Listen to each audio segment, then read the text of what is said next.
Manusia itu kalau ingin kaya akan jatuh ke dalam berbagai macam pencobaan, firman Tuhan bilang. Kita itu kalau ingin kaya akan berusaha memakai segala cara memperkaya diri. Jangan menurunkan standar kebenaran hanya demi kesenangan akan daging kita. Jangan pernah berkompromi dengan kebenaran. Pertimbangan hatimu haruslah selalu takut akan Tuhan dan kebenaran firman-Nya. Jangan mempermainkan kasih karunia Tuhan. Masalah itu datang kadang-kadang karena dosa. Karena berdosa kita menuai hasilnya. Saya percaya kadang-kadang badai itu membuat kita berbalik kepada Tuhan.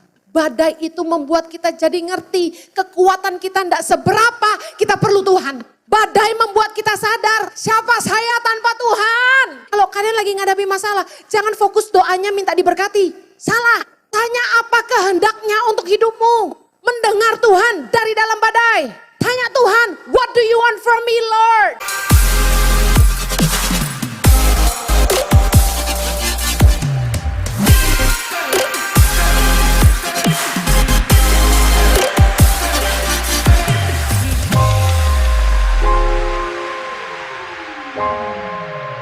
Saya jujur bukan orang yang percaya bahwa setiap tahun itu akan jadi lebih sulit.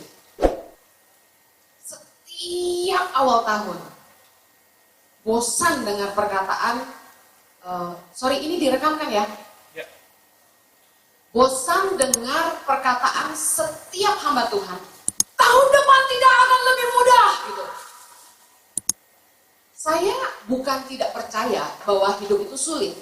Tapi saya sudah terbiasa mengatasi kesulitan. Jadi tiap kali orang bilang, tahun ini gak akan lebih mudah. Saya jadi bingung, emang kapan mudahnya? Kita harus menghadapi kenyataan bahwa hidup itu tidak mudah. Jadi kita tidak boleh cengeng, katakan amin. Amin. Kita harus jadi orang-orang yang kuat. Gak perlu takut mendengar perkataan, tahun depan tidak akan lebih mudah. Kita percaya kita punya Tuhan yang gagah perkasa. Amin. Dan pagi hari ini saya ingin share, karena saya butuh screen, saya akan naik ke sini. Terbang mengatasi badai. Reaksi orang dalam menghadapi masalah atau tantangan itu dua. Entah dia naik ke atas atau dia turun ke bawah. Kak Ili kemarin share bagaimana orang-orang yang pada hidup dalam hidupnya menghadapi tekanan-tekanan, reaksinya bisa dua. Seorang laki-laki ketika ditekan, dia bisa bereaksi dua hal yang berbeda. Yang pertama, ada pria yang akan menjadi kasar, otoriter, galak. Suami-suami yang punya istri dominan akan bereaksi dua hal. Dia akan jadi lebih galak, lebih otoriter, atur-atur istrinya, kasar, atau dia jadi laki-laki yang lembek, takut istri, nurut sama istrinya. Sama dengan kita ketika menghadapi tantangan, kita bereaksi dua. Kita jadi ingin menguasai, controlling, atau kita jadi minder, rendah diri. Bisa mengerti maksud saya? Kemarin waktu dengar penjelasan Kak Ili, saya sudah cerita kemarin. Kalau melihat hidup saya hari ini, kesimpulannya cuma satu, kemurahan Tuhan. Karena kalau dengar penjelasan para ahli, psikologi dan sebagainya, saya tipe anak yang berarti begini, menghadapi tekanan hidup, kesulitan, luka, kekecewaan, itu bukannya down, depresi, minder, saya malah jadi bangkit dan mengatasi itu. Saya ingin mengajak kalian semua, masalah apapun di hidup kalian, jangan jadi rendah diri, jangan minder, jangan patah semangat, jangan tawar hati, jangan kecewa, jangan hilang kekuatan, tapi mari terbang mengatasi badai. Mari naik di atas persoalan. Reaksi orang dalam menghadapi tekanan yang turun ke bawah, go down, dia akan dikuasai masalah. Orang yang dikuasai masalah, dia sudah kalah. Defeated. ruled by, dikuasai oleh persoalannya. Ketika Anda patah hati, Anda punya dua pilihan. Anda mau kecewa, patah semangat, bunuh diri. Atau Anda mau bilang gini, dunia tidak seluas daun kelor. Mati satu, tumbuh 1000. Emang cuma lu doang yang bisa jadi pacar gua? Masih banyak pilihan lainnya. Oh, nggak ada seru-seruan, gitu dong. Jomblo-jomblo mana suaranya? Begini loh, saya ambil contoh yang sederhana yang lebih related ke anak muda. Kalau memang hubungan itu tidak berlanjut sampai ke pernikahan, ambil positifnya, dia bukan yang terbaik buat Anda. Berarti ada yang terbaik yang Tuhan sediakan bagi kita. Kita ini cuma bisa melihat apa yang di depan mata. Kalau Anda adalah orang-orang beriman, Anda mempercayakan hidupmu ke tangan Tuhan yang Maha Kuasa, yang menciptakan dirimu dan yang tahu terbaik untukmu, dan Dia yang sanggup melihat ujung hidupmu. Jangan pakai matamu. Pak Jojo waktu saya putusin waktu SMA, awalnya sedih. Kita manusia, pasti luka, pasti kecewa, pasti patah hati. Tapi setelah itu dia mengambil keputusan untuk bangkit, dan dia traktir teman-temannya makan malam itu. Waktu saya dengar, saya bilang gini, kurang ajar. Nah, saya kasih tahu, iblis itu cuma satu tujuan, menjatuhkan kita, menjauhkan kita dari kasih karunia Allah, dan membinasakan jiwa kita. Kalau badai membuatmu justru turun ke bawah, iblis bersuka cita. Dengar baik, saat kamu menghadapi tantangan apapun, kamu akan lelah, kamu akan sedih, kamu akan menangis. Tapi tidak apa, katakan tidak apa. Jangan munafik, menangislah. Tapi jangan jemu, jangan lemah, jangan tawar hati, jangan kecewa. Amsal 24 ayat 10 berkata, kita baca sama-sama. Jika engkau tawar hati pada masa kesesakan, kecil kekuatanmu. Kunci Anda menang, tidak boleh tawar hati. Karena saat menghadapi kesesakan, kalau kita tawar hati, kecewa, menyerah, lemah, kecillah kekuatanmu. Tapi kalau engkau memilih untuk mengambil hal yang baik dari semua masalah hidupmu, engkau akan bangkit dan jadi kuat. Terbanglah di atas badai. 2 Korintus 4 ayat 1. Baca sama-sama. Oleh kemurahan Allah, kami telah menerima pelayanan ini. Karena itu, kami tidak tawar hati. Kalau baca firman, baca dengan penuh iman. Katakan sama-sama sekali lagi dengan penuh iman. 1, 2, 3. Oleh kemurahan Allah, kami telah menerima pelayanan ini. Karena itu, kami tidak tawar hati. Katakan amin. Amin. Punya siapa pelayanan ini? Sama-sama jawab. Punya siapa pelayanan ini? Punya siapa hidup kamu? Oleh kemurahan Allah, kita telah menerima pelayanan ini. Bukan karena kita pintar, bukan karena kita bisa, bukan karena kita hebat. Selalu berkata, karena kemurahan Allah. Kalau kita sadar, semua karena kemurahan Allah. Jangan tawar hati. Masalah apapun yang terjadi, kembalikan kepada Dia yang kuat.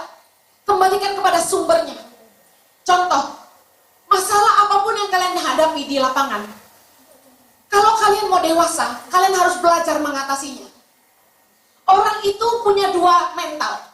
Mental pemenang dan mental pecundang. Badai selalu menguji siapa kita yang sebenarnya.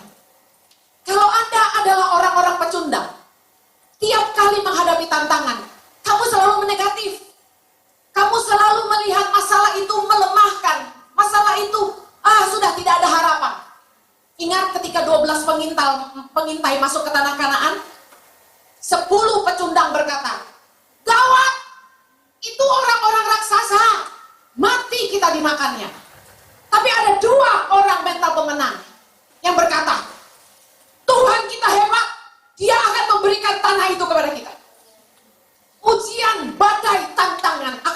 kunci siapa kita sebenarnya. Kalau kamu adalah pemenang, kamu akan bilang gini, aku sanggup mengatasi ini. Karena Tuhanku jauh lebih besar daripada apapun. Lihat siapa yang ada di belakangmu. Jangan lihat kekuatanmu. Kita tidak bisa apa-apa. Tapi dia yang hebat bersama kita. Dengar, ketika menghadapi tantangan, miliki spirit seorang pemenang. Jiwa seorang pemenang itu jangan menyerah. Ada masalah, pakai kekuatan hikmat yang dari Allah untuk mengatasinya. Sampai kamu sudah tidak bisa, berserahlah kepada Allah. Mau dibawa kemana Tuhan, terserahlah. Jangan belum berusaha, udah bilang ini, tak sanggup lah. Anda lebih kuat dari yang Anda tahu. Bagaimana kamu tahu bahwa Tuhan memberimu kekuatan? Adalah ketika kamu mengambil senjata dan berperang. Kalau Daud menghadapi Goliat langsung bilang gini, Tuhan, Goliat, tak ada kemenangan. Daud ambil ketapel, ambil batu kali, lepaskan itu, Goliat mati. Bukannya kita mengandalkan kekuatan sendiri. Jangan pernah berkata tidak bisa sampai kamu mengerahkan semua kekuatanmu. Kalau kamu sudah berusaha, jalan buntu. Datang ke pemimpinmu, kan gitu. Bilang sama atasanmu. Jenny akan bilang sama Pak Wensi, saya sudah berusaha atasi, tapi ternyata tidak bisa. Lihatlah siapa yang di belakangmu. Kalau kita saja begitu, masa Tuhan tidak bela kita? Pak Wensi akan turun dan bantu Jenny. Pasti dong. Pak Wensi tidak bisa. Siapa turun? Mama Heni. Masa akan kami diam kalau Jenny menghadapi masalah yang tidak bisa diatasi? Kalau manusia saja seperti itu, apalagi Tuhanmu. Dia lebih besar dari apapun dan jangan pernah ragukan itu. Amen. Punya siapa pelayanan ini? Punya siapa hidup ini? Jangan tawar hati. Kita ada di sini karena kemurahan Tuhan. Saya tiap kali menghadapi masalah, saya selalu bilang, Tuhanku lebih besar dari masalahku. Yosua 1 ayat 9. Kuatkan dan teguhkanlah hatimu. Janganlah kecut dan tawar hati. Sebab Tuhan Allahmu menyertai engkau kemanapun engkau pergi. Putu Tuhan serta engkau sekalipun engkau pergi ke Sumba. Jenny, Tuhan serta dengan engkau sekalian engkau pergi ke Papua. Kalian pergi ke tempat yang kalian tidak pernah duduki. Tapi Tuhan mengutusmu untuk jadi pemenang dan bukan pecundang. Jangan kecut dan tawar hati. Bilang begini, kalau aku ada di sini hari ini, Tuhan yang tanggung jawab untuk hidupku. Satu hari uang yayasan tinggal 12 juta. Padahal sudah harus kirim uang makan. Saya set up, manage yayasan. Itu tanggal-tanggal transfer beda. Kalian tentu sadari kan? Tanggal feeding kapan transfernya, tanggal gajian kapan transfernya. Kenapa?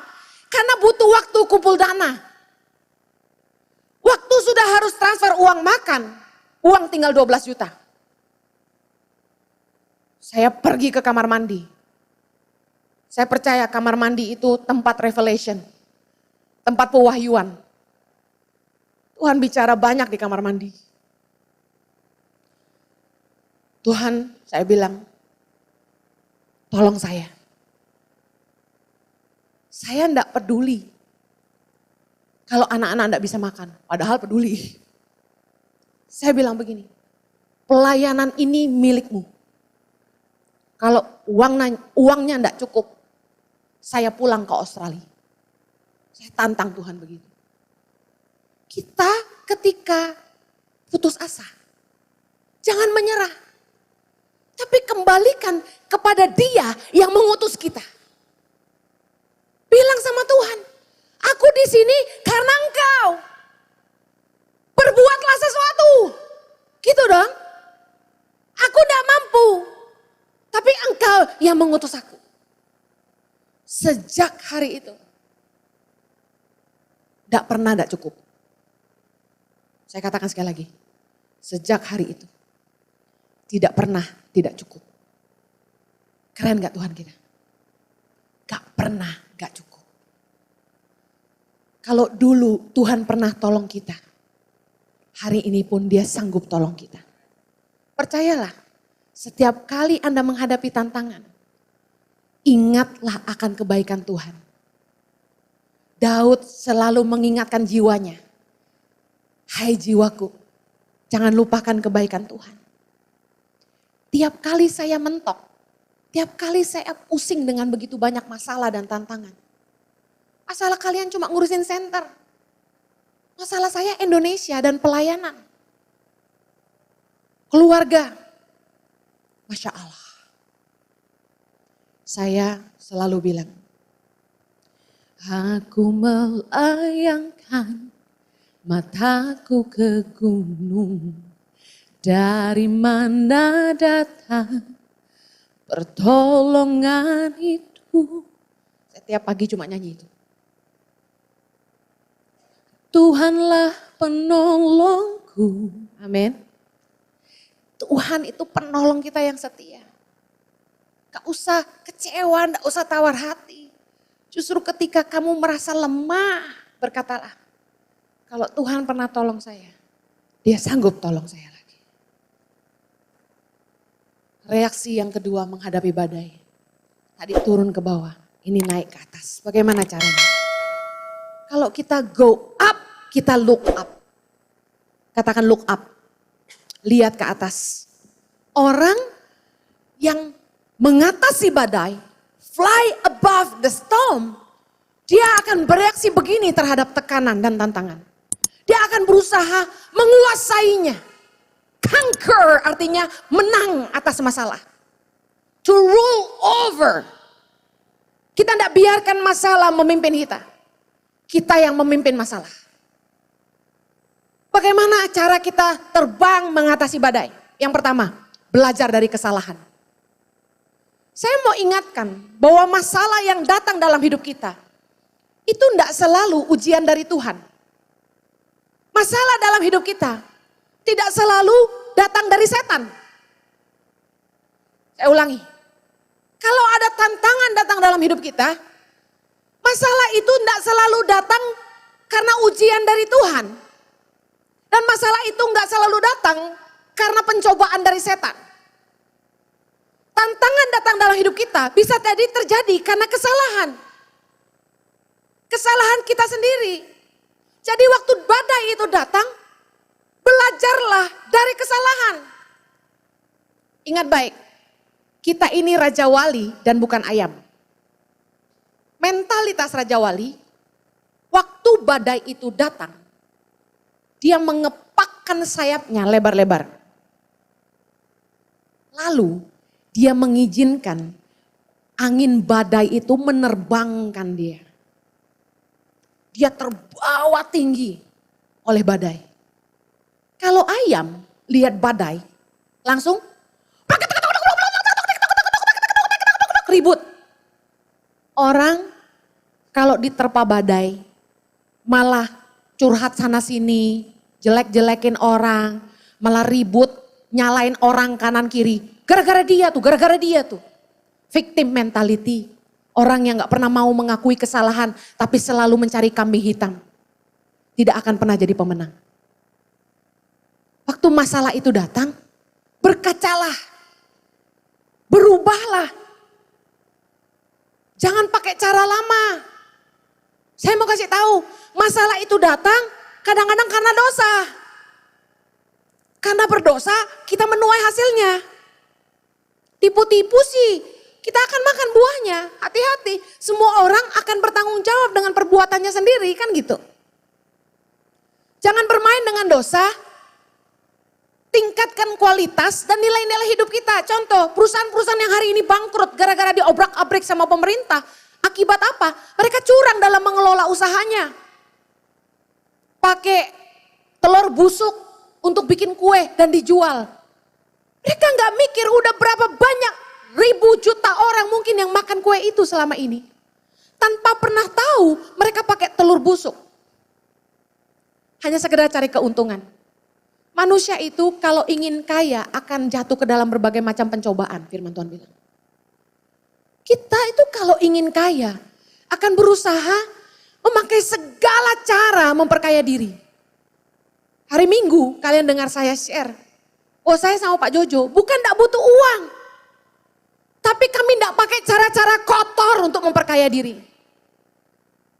Ayam pakai cara kotor, makanannya aja kotor, ngambilnya di bawah. Dengar, kalau Tuhanmu ada di atas harusnya kamu naik ke atas, bukan turun ke bawah. Jangan menurunkan standar kebenaran hanya demi kesenangan akan daging kita. Jangan pernah berkompromi dengan kebenaran. Pertimbangan hatimu haruslah selalu takut akan Tuhan dan kebenaran firman-Nya. Yesaya 59 berkata, dosa adalah penghambat keselamatan. Baca sama-sama. Sesungguhnya tangan Tuhan tidak kurang panjang untuk menyelamatkan dan pendengarannya tidak kurang tajam untuk mendengar.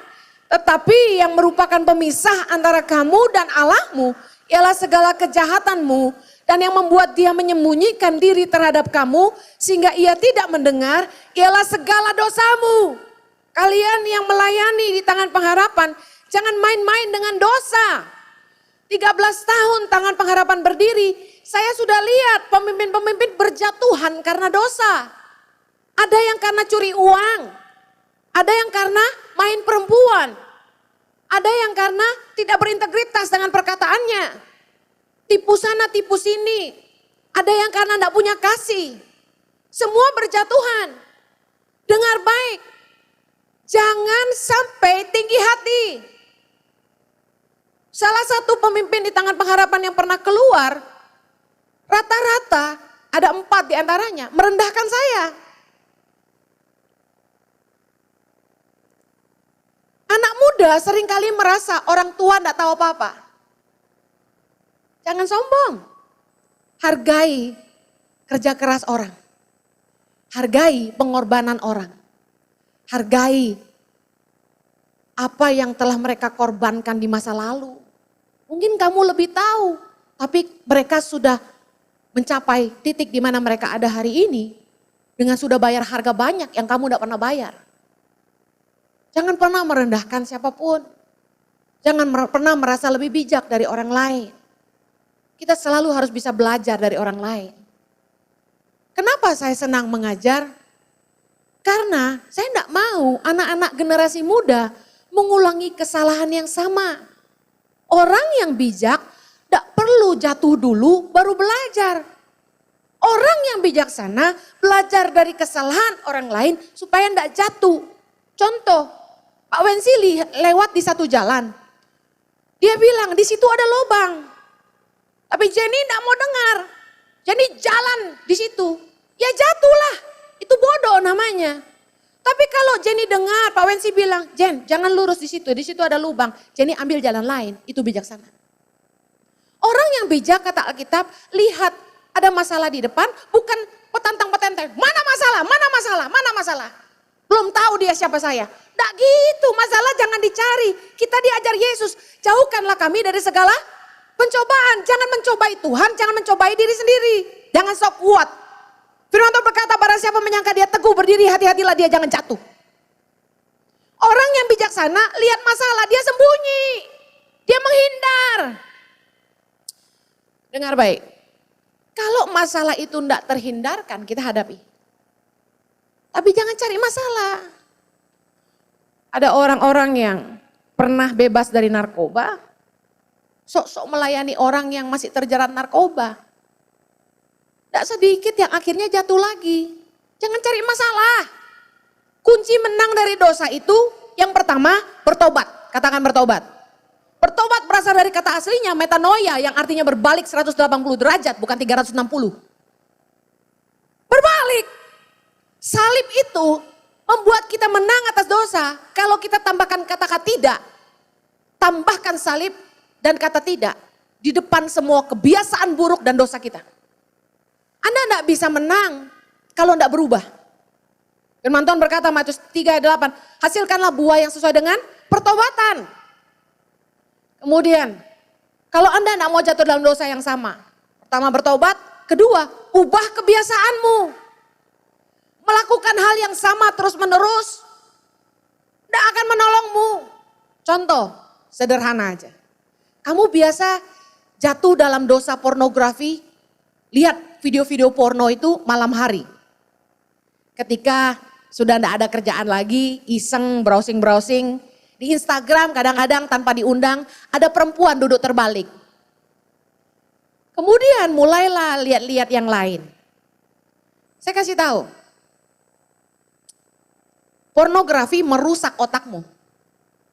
Kamu lihat apapun sudah tidak benar. Itu kayak orang ganti kacamata, minusnya tidak tepat. Lihat mama sendiri aja bisa macam tidak pakai baju. Kalau sudah nonton pornografi begitu. Nah, gimana caranya kamu tidak jatuh lagi? Jam berapa sih kamu jatuh? Coba lihat kebiasaanmu. Jam 10. Ya sudah, bikin kebiasaan baru. Jam 10 berdoa. Jam 10 tidur. Kalau kamu tidak rubah kebiasaanmu, rutinitasmu, ya kamu jatuh terus. Realistik lah. Yang pertama bertobat, yang kedua ubah kebiasaanmu. Yang ketiga, jauhi medan dosa. Jangan sok-sok kuat, jangan uji kekuatanmu, tidak perlu. Saya sudah kuat. Yang karismatik berbahasa roh, buka film porno. Bodoh itu namanya. Bisa mengerti maksud saya? Orang yang beriman itu hidup takut akan Tuhan. Ibrani 11 ayat 24 dikatakan, karena iman maka Musa setelah dewasa menolak disebut putri Firaun. Karena ia lebih suka menderita sengsara dengan umat Allah daripada untuk sementara menikmati kesenangan dari dosa. Kalau orang punya iman, dia akan hidup takut akan Tuhan. Sederhana aja, iman itu bukan sekedar hafal di bibir aja. Bilang cinta tapi berdusta. Habis ini pasang status di IG ya. Jujurlah, katakan sama-sama saya, dosa itu enak.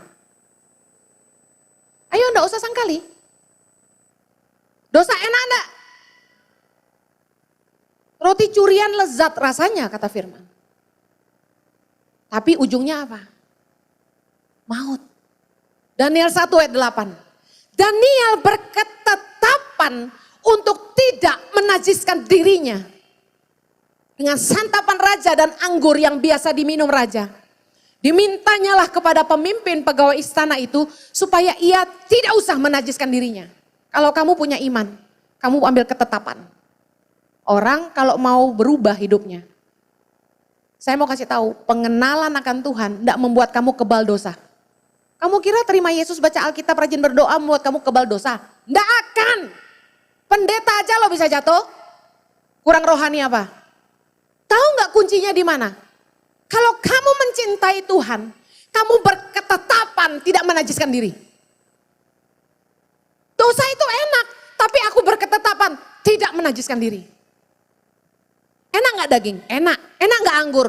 Enak banget. Tapi aku berketetapan tidak menajiskan diri. Kenapa kok bisa gitu? Kowing kemarin ngomong, karena Tuhan sudah terlebih dahulu mengasihi kita. Saya lihat Jojo, punya suami ganteng, setia, tega enggak nyakitin hatinya. Kalau kamu cinta sama Tuhan, Tuhan tuh mengasihi kamu, tega enggak sakiti hatinya. Itu yang jadi dasar kita, berketetapan tidak menajiskan diri. Bukan karena enggak mau, tapi kita berketetapan tidak mau. Dosa itu bikin kita mau. Tapi kita berketetapan tidak mau menajiskan diri kita. Apalagi yang perlu kita belajar dari badai. Belajar dari kesalahan. Pertama kita bertobat dari dosa. Yang kedua, yang sering membatalkan doa kita adalah perbuatan kita sendiri. Banyak orang pengen dipromosi sama Tuhan. Banyak orang yang ingin diakui karya-karyanya. Banyak orang yang ingin dipuji. Banyak orang yang ingin gajinya besar. Siapa sih yang gak mau gajinya besar? Tapi saya kasih tahu, karyamu bicara lebih keras daripada omonganmu. Di Yayasan Tangan Pengharapan ketika orang di interview kerjaan, ketika ketemu saya, dan saya tanya, minta gaji berapa? Saya akan dengarkan, supaya saya tahu ekspektasi gajinya. Tapi lalu saya akan bilang begini, buktikan, kami layak bayar kamu segitu. Karena saya mau kasih tahu, banyak orang yang kerja di Tangan Pengharapan, minta gaji besar, omong kosong. Gak kerja, malas, banyak omong, gak berintegritas. Ada saya baru kerja, gak ada saya ngomong aja, main aja. Belanja shopping online aja. Kalau staff tuh udah mulai atur-atur komputer, gak mau kelihatan layar, saya udah curiga. Kalau orang berintegritas, gak ada ketakutan.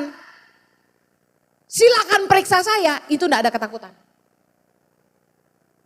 Tapi kalau kerja, udah tutup-tutupi layar, didatangi langsung matiin screen. Emang kamu kerja apa gitu? Saya kasih tahu, pemimpinmu gak bisa lihat kamu bikin apa. Kita semua ini gak pasang CCTV di pedalaman. Tapi Tuhan melihat apa yang kamu buat. Kolose 3 ayat 22 sampai 24. Kalian hafal luar kepala tapi saya mau kalian baca. 3, 2, 1.